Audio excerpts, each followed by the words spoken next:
ಕೇಂದ್ರ ಸರ್ಕಾರದ ನಿರ್ಭಯ ಯೋಜನೆಯಡಿ ರಾಜ್ಯದ ಎಲ್ಲ ಯೆಲ್ಲೋ ಬೋರ್ಡ್ ವಾಹನಗಳಿಗೂ ಜಿಪಿಎಸ್ ಪ್ಯಾನಿಕ್ ಬಟನ್ ಕಡ್ಡಾಯ ಮಾಡಲಾಗಿದೆ. ಇದರಿಂದ ಕಿಡಿಕಾರ್ತಿರುವ ಚಾಲಕರು ನೀವು ಬೇಡ ನಿಮ್ಮ ರೂಲ್ಸು ಬೇಡ ಅಂತ ವಾಹನಗಳ ಎಫ್ಸಿಗೆ ಆಂಧ್ರದತ್ತ ಮುಖ ಮಾಡ್ತಿದ್ದಾರೆ. ಯಾಕೆ ಅಂತ ತೋರಿಸ್ತೀವಿ ನೋಡಿ.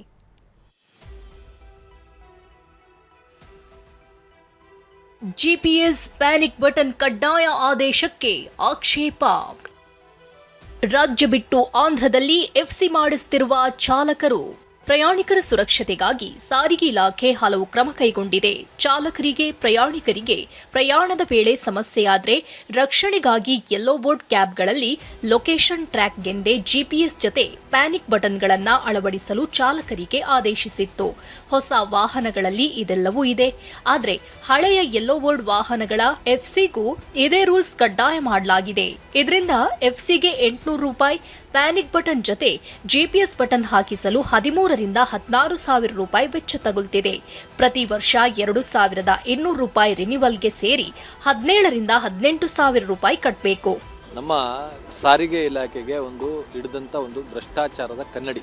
ಇವತ್ತು ಎಫ್ಸಿಗಳನ್ನು ಫಿಟ್ನೆಸ್ ಸರ್ಟಿಫಿಕೇಟ್ಗಳನ್ನು ನಮ್ಮ ರಾಜ್ಯದಲ್ಲಿರ್ತಕ್ಕಂಥ ಮಾಲೀಕರು ಕಾರಿಗೆ ನೀವು ಜಸ್ಟ್ ಕಾರ್ ತಗೊಂಡೋಗಿ ತಾವೇನಾದರೂ ಮಾಡ್ಲಿಕ್ಕೆ ಹೋದ್ರೆ ಸರ್ ಅಲ್ಲಿ ನಿಮಗೆ 15,000 ರೂಪಾಯಿ ಖರ್ಚಾಗುತ್ತೆ. ಮೊದಲನೇದಾಗಿ ಇವರು VLTDನ ನೀವು ಹಾಕಿದ ಕೂಡಲೇ 10,000 ರೂಪಾಯಿಂದ ಹಿಡಿದು 12,000 ರೂಪಾಯಿ ತನಕ ಇವನು ಇನ್ಸ್ಟಾಲರೇ ತಗೊಂತಾನೆ. ಇವರು ವಾಹನ್ 4ಅಲ್ಲಿ ಅಪ್ಡೇಷನ್ ಮಾಡಿಸ್ಕೊಳ್ಳಿಕ್ಕೆ 2,000 3,000 ಅಂದರೆ ಒಂದು ಗಾಡಿಗೆ 15,000 ರೂಪಾಯಿ ತನಕ ಬರೀ ಕಾರ್ಗೆ ಖರ್ಚಾಗ್ತಾ ಇದೆ. ಅದೇ ತಾವು ನೆರ ರಾಜ್ಯಗಳಾದಂಥ ಆಂಧ್ರ ಪ್ರದೇಶದಲ್ಲಿ ಚಿತ್ತೂರ್ಗೆ ಹೋದ್ರೆ ಇಲ್ಲ ನೆರ ರಾಜ್ಯದಂಥ ತಮಿಳುನಾಡಿಗೆ ಹೋದ್ರೆ ಬಾರ್ಡರ್ಗೆ ಹೋದ್ರೆ ನಿಮಗೆ ಕೇವಲ 3,500 ರೂಪಾಯಿಗೆ VLTD ಆಗ್ತಾ ಇದೆ. ರಾಜ್ಯದಲ್ಲಾದ್ರೆ ಸಾವಿರಾರು ರೂಪಾಯಿ ಕಟ್ಟಬೇಕು. ಅದಕ್ಕಾಗಿಯೇ ಯೆಲ್ಲೋ ಬೋರ್ಡ್ ವಾಹನಗಳ ಚಾಲಕರು ಆಂಧ್ರ ಪ್ರದೇಶದ ಪೆನುಗೊಂಡ, ಚಿತ್ತೂರು, ಅನಂತಪುರಿ ಸೇರಿ ಬಾರ್ಡರ್ನ RTO ಕಚೇರಿಗಳ ಮೊರೆ ಹೋಗ್ತಿದ್ದಾರೆ. ಬರೀ ₹800 ಕೊಟ್ಟು ಎಫ್ಸಿ ಮಾಡಿಸಿಕೊಳ್ತಿದ್ದಾರೆ. ಇದರಿಂದಾಗಿ ರಾಜ್ಯದ RTO ಕಚೇರಿಗಳಲ್ಲಿ ಎಫ್ಸಿ ಮಾಡಿಸಲು ಬರ್ತಿಲ್ಲ. ಮೊದಲು ಪ್ರತಿದಿನ 100 ಯೆಲ್ಲೋ ಬೋರ್ಡ್ ವಾಹನಗಳು ಎಫ್ಸಿಗೆ ಬರ್ತಾ ಇದ್ವು. ಈಗ ಅದರ ಸಂಖ್ಯೆ ಬರೀ 10ರಿಂದ 20 ವಾಹನಗಳಿಗೆ ಇಳಿಕೆಯಾಗಿದೆ.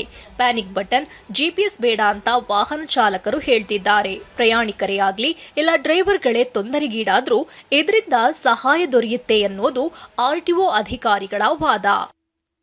ಕಿರಣ್ ಸೂರ್ಯ, TV9 ಬೆಂಗಳೂರು.